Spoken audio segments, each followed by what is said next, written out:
as how people actually respond, how companies actually respond to shifts in price or demand that are expected to last for short or long periods, right? But when we start talking about that, you know, we have to think a little bit more fully about time and how time plays in the model. So some questions naturally arise. One is, you know, what is the relationship exactly between the length of the durability of a product and whether we should be thinking about some amount of time as the short run, the long run, or the medium run? Which curve do we use when there's a shift that's expected to last for a long period of time, but it just happened very recently, right? So that was sort of Eric's example about Groupon. Imagine that, you know, we think Groupon's going to be popular forever, but it just happened. What do we think the response to that's going to be in the short term, in the next 6 months? A third example might be, what do you think the long-term effect will be of having a lot of short-run shifts? So imagine things are going to be shifting around very often, but we know that's going to be happening for a long period of time. What's the effect of that? What if it's unclear initially how long some shift is going to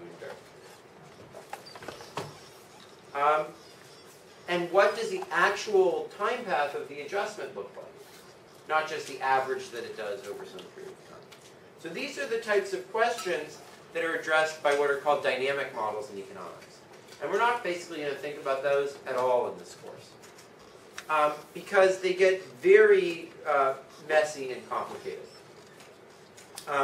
So instead what we're going to try to do is stick to our basic, you know, curves of the short run and the long run and so forth, but try to reflect a bit more informally on how to link these up with time in the real world. And hopefully this will equip us to handle some of these issues carefully. All of these static models that we've been doing, all of these, you know, single curves, of course, exist in a world that happens over time. And in order to be able to line those things up carefully with one another, we need to be able to reflect on time in the real world and how it relates to what we put into our models. And so that's what we're going to try to get a sense for today. Okay, so let me talk about different ways in which demand can shift. So one way in which demand can shift is a one-time permanent shift. So an example of that was the introduction of the iPad, which almost certainly permanently reduced the demand for paper from now on, right? At least in my life. Another type is a one-time but temporary shift. So a good example of that might be the recent craze for cupcakes in major cities, right? So over the last 4 years, cupcakes have become really popular. I don't think anyone thinks that's going to last more than 4 or 5 years, right? But for a period, there's this like one-time increase in the demand for cupcakes, right? A third example, a type of demand shift, can be a secular trend. This means that sort of gradually the demand for something is getting greater and everyone anticipates that. So a good example of that is the demand for medical care in the United States and for education as well. Those have just been gradually going up over time. A fourth type is in a predictable cycle. So for example, seasonal demand for vacations and electricity. Every year people go on vacation during the summer and use a lot of electricity to air condition their homes, and then it goes down during the winter, and then it comes back up. And an important impact of this is that if an industry has a lot of durables, and it has a lot of cyclical patterns, it'll tend to be very inefficient. So if you think about the electricity industry and the vacations industry, they build these huge hotels and these huge power plants that most of the time are completely empty. And then during one season, they're occupied. So those types of things are going to be very expensive relative to the cost of providing the service if there was a constant flow. So hotels in vacation areas tend to be much more expensive during the peak times, during the times most people go there, than are hotels in places that are mostly covered by business travel. Similarly, electricity is much more expensive in places with strong seasons than it is in places with very little seasons. Another thing that can happen is sort of unpredictable cycles. And these are often related to the business cycle. So the demand for men's underwear legendarily plummets during downtimes of the business cycle. Apparently men, when times are bad, just don't buy any more underwear. And they just wear their old dirty underwear. And this is a cycle, right? We know that it's going to go in a cycle. We don't know when the cycle is going to occur because we can't predict the business cycle. Right? And another way is things can just sort of like go all over the place in pretty random ways. A good example of that is fashion. Fashion is like constantly changing. And it's very, very hard to predict even that it follows any particular cycle or how long it lasts or what. Demand for gold and other jewelry follows patterns like that as well. Okay, so it's not only how long a shock is expected to last, but how long it's been since it occurred, or how long it is before it's expected to occur that can matter.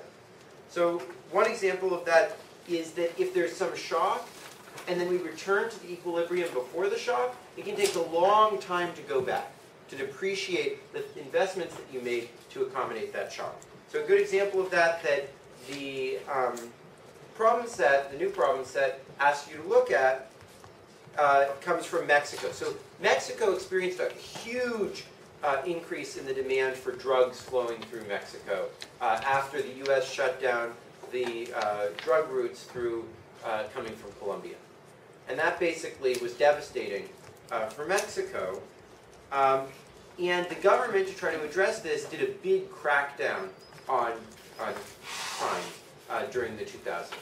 But the problem was that because there was so much demand for a period, and there were all these people who were trained to be very violent and to be soldiers in the drug war, basically it's taken a long time for those people to find other things to do. And so in the meantime, when they crack down, it's not like those people go back to working in construction or something. What happens is those people who've been trained at being violent now do other things with their violent abilities, like kidnap people and do all sorts of other criminal activities. This also happened in the Civil War in Colombia. So in Colombia, there was a civil war, and there was all these paramilitaries who were fighting. And after the Civil War ended, it's not like they just could easily go back to civilian life. So that a lot of them started gangs and did other things because it took a long time for them to adjust back to a normal way of living. Another example is lags in getting to an equilibrium after there's been some shift. So if you think about Google, probably the peak demand for Google was actually about 6 years ago. And they've been going down because of competition since then. But they're still growing really rapidly. Why is that? Well, it took them a huge amount of time to just even be able to build up to the size that they're now at. Because, they had to build a corporate campus. They had to, recruit people for the recruiting staff, who would then actually recruit people to work there. They had to, build a place for the people who were recruiting the recruiting staff to work. So they had all these fixed costs of getting up to the scale that they're at, which has meant that it's taken a long time for them to build the company, even though now we're probably past the point of their peak demand. There's also lags in adjusting to and adjusting away from cyclicality. So it used to be that California would produce crops almost year-round, that it now only produces during the seasons when it's most fertile, because there's much more competition from Chile and Peru in many of its products during their summers. And so that means that California has had to adjust to this change in the cyclical patterns of its production by having less people come in, having more people come in for temporary work and less immigrants come in for year-round work. And that's been a major shift that California's had to adjust to. Yeah? We're looking at all this through demand shocks. Are there similar lags in price shocks as well when it comes to these types of things? Yeah, so you mean in terms of how companies can adjust their how prices? you can adjust to an equilibrium. Like, is it much quicker if it's? I would imagine it would be much quicker if there are price shocks. Because then, but maybe not. I don't know. Maybe if like you use a certain commodity for your production, you can't just change everything overnight if the prices there's some shock. Or Yeah. So in these demand shocks, basically, what I mean is price shocks because we're thinking about a a price taking firm. So all they see is a price shock. Yeah. Okay. So one example of these types of effects is this is a graph.